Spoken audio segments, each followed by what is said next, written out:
présidentielle a pu obtenir la majorité qui lui fait défaut depuis sa déroute aux élections législatives. Alors, quelles leçons peut-on en tirer, Alexandre Chauveau? Eh bien, c'était le premier test pour le gouvernement et sa majorité relative, chargée pour la première fois depuis 5 ans de trouver des compromis avec les oppositions.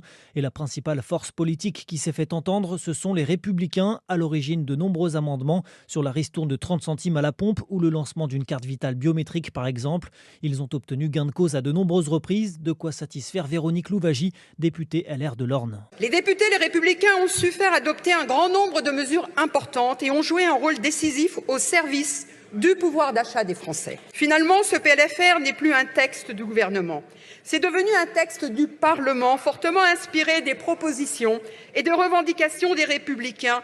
Et je m'en réjouis et nous nous en réjouissons. LR, aussitôt accusé par les autres oppositions de n'être qu'un supplétif du gouvernement.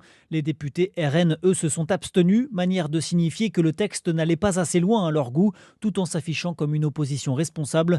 Premier test réussi donc pour le gouvernement et cette nouvelle assemblée morcelée, même si les textes présentés à la rentrée, sur les différents budgets notamment, donneront davantage d'indices sur la possibilité ou non pour Emmanuel Macron de gouverner avec une majorité relative. Les précisions d'Alexandre Chauveau du service politique d'Europe 1.